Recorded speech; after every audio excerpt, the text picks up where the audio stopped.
Hello, thank you for checking this out. This video is a belated update to the results of my attempt at the 6-month writer-inspired challenge, 185 Insane, this version put together by author Jenna Streety. My challenge dates were August 1st, 2025 through February 1st, 2026, and we're well past February, so I guess it's time for me to share my results. The first thing I want to say is I did definitely learn a lot from at least attempting this challenge.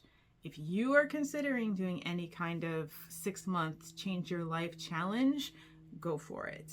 Do whatever preparation you absolutely have to do and then just get started. Even if it doesn't go the way that you plan, there's going to be changes one way or another. So with this challenge, did I succeed or fail? To a limited extent, I was successful. If you tally up the specific goals, there are more misses among them. Having said that, with hindsight, I realized I didn't exactly set myself up for success from the start. So when I started this challenge, I had also just started a new employment situation. And then these 15 goals for this challenge in their detail were essentially intended to mildly overhaul my day-to-day life. And then at the same time, I was attempting to start up this regular Tamara Pierce books related YouTube channel, but none of the YouTube stuff was included in the challenge goals specifically. One of the things I learned very quickly was I had to decide which among all that was actually the most important. At the start of the challenge, my writing goals did hold pretty strongly for about the first half of it. Partly that was because I immediately let go of my rigid intentions for a regular YouTube schedule. I had not left myself the physical, practical space in my day-to-day to do it all. But then came the end of the years, the holidays, other life things, and I lost that strong writing pattern that I had gotten to. And at this point, I still haven't gotten back to where I was at then, where I was at in the beginning of November. So that loss of the writing patterns that I had been building was the unsuccessful part of the 185 Insane Challenge that is the most important to me. The majority of the successes that I did have were in the category of the self-care goals.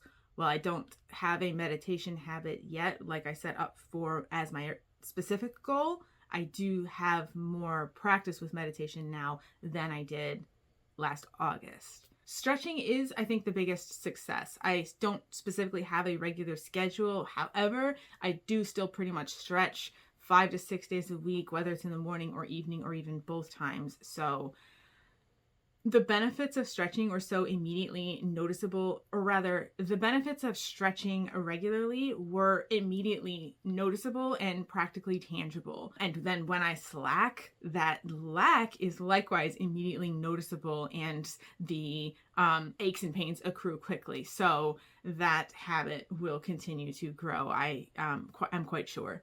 As far as discovering a new hobby that I enjoy, I never did start doing macrame as I intended to. But I have still just done other crafty and painting related projects than I was working on previously. And that has continued essentially. And I have not given up on the intention to pick up macrame. We'll basically come back to that one. And I think perhaps most importantly out of this hobbies category was rediscovering the joy I have in just playing a trumpet. I played the trumpet for 9 years when I was in school. I stopped playing it because I was no longer in a band. And now I don't feel like I need to be in a band. I just enjoy playing by myself for a few minutes, and it brings a smile to my face even when I mess up. And I think that's what it's about. And I think that's all I feel the need to say about the challenge itself. Largely it wasn't successful, but I'm very glad that I did it. The places where I have had success have been impactful and meaningful to me. And now I'm going to turn to the last part about what I want to talk about in this video. Tamara Pierce, my beloved young adult fantasy author. I really would like more people to discover Tamara Pierce's books. Something that I would really like, because I think it would add joy to the world. Some of them aren't in print anymore, and they don't even have accessible ebook formats. Tamara Pierce is an elderly woman with health issues that have resulted in some level of mental decline. So at this point, it doesn't seem likely that there will be any more books from Tamara Pierce. I feel that there is also a barely acknowledged theory among some Tamara Pierce fans that there are copyright holders of her works that are actively waiting for Tamara Pierce to pass on so that they can make bank at that time. I would rather, if the Tamara Pierce Renaissance could happen before then. I wanted to talk about her books, share my thoughts and joys on them, and I thought as far as this channel, it would be better if I prioritized just her books and didn't focus so much on other books as a sort of, niche thing. But after going through this challenge and how my efforts diminished, how my enthusiasm for rereading Tamara Pierce's books changed when they were driven by a focus on this channel, I've changed my mind as far as the scope of focus for this channel. I am going to talk about other books too, because those also do bring joy and enrich the experience I have of reading Tamara Pierce's books as well as other books. I will still be reading and making videos about Tamara Pierce's books. They just won't be the only books that I talk about here. I am going to keep writing and working on that. I just don't plan on bringing that to this channel as any kind of focus or priority.